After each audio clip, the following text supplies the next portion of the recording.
À cette question, que devons-nous faire pour laisser la grâce de Dieu agir librement dans notre vie? Il n'y a pas une réponse univoque, une recette passe-partout.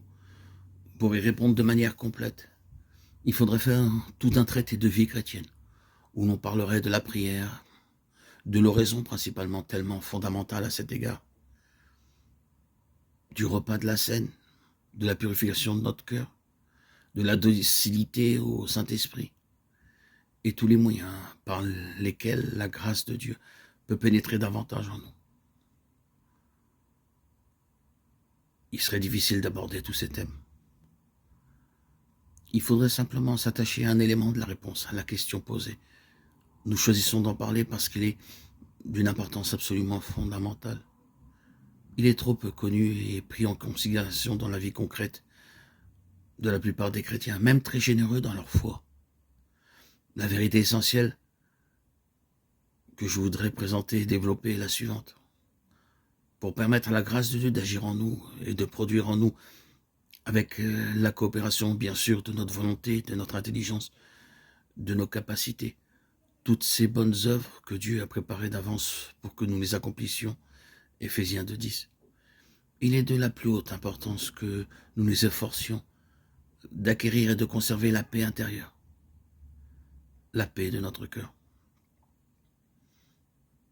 Pour faire comprendre cela, nous pouvons utiliser une image, à ne pas trop forcer comme toutes les comparaisons, mais qui pourra être éclairante. Considérons la surface d'un lac au-dessus de laquelle brille le soleil. Si la surface de ce lac est paisible et tranquille, le soleil se reflètera presque parfaitement dans ce lac. Et d'autant plus parfaitement que ce lac sera plus paisible. Si au contraire la surface de l'eau est agitée, mouvementée, l'image du soleil ne pourra pas s'y réfléchir. Il en est un peu de même en ce qui concerne notre âme vis-à-vis de Dieu.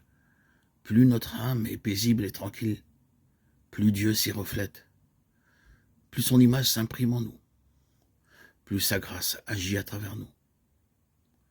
Au contraire, si notre âme est agitée, troublée, la grâce de Dieu y agira beaucoup plus difficilement. Tout le bien que nous pouvons faire est un reflet de ce bien essentiel qu'est Dieu. Plus notre âme est paisible, égale, abandonnée, plus ce bien se communique à nous et aux autres à travers nous. Le Seigneur donne la puissance à son peuple. Le Seigneur bénit son peuple dans la paix, dit l'Écriture. Psaume 29, 11. Dieu est le Dieu de la paix. Il ne parle et n'opère que dans la paix, non pas dans le trouble et l'agitation. Souvenons-nous de l'expérience du prophète Élie à l'Horeb. Dieu n'était ni dans l'ouragan, ni dans le tremblement de terre, ni dans le feu, mais dans le murmure d'une brise légère. 1 Romains 19. Souvent, nous nous agitons et nous nous inquiétons en voulant tout résoudre par nous-mêmes, alors qu'il serait bien plus efficace de rester paisible sous le regard de Dieu et de le laisser, lui, agir et œuvrer en nous avec sa sagesse et sa puissance infiniment supérieure aux nôtres. Car ainsi parle le Seigneur, le Saint d'Israël. Dans la conversion et le calme était votre salut, dans la sérénité et la confiance était votre force. Mais vous n'avez pas voulu. Isaïe 30, 15. Mon discours n'est pas bien entendu une invitation à la paresse et à l'inaction.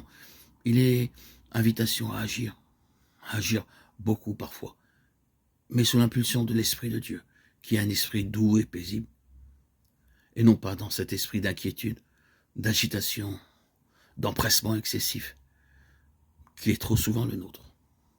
Notre zèle, même pour Dieu, est souvent mal éclairé. Saint Vincent de Paul, la personne la moins soupçonnable de paresse qui soit, disait « Le bien que Dieu fait se fait par lui-même », presque sans qu'on s'en rende compte. Il nous faut être plus pâtissant qu'agissant.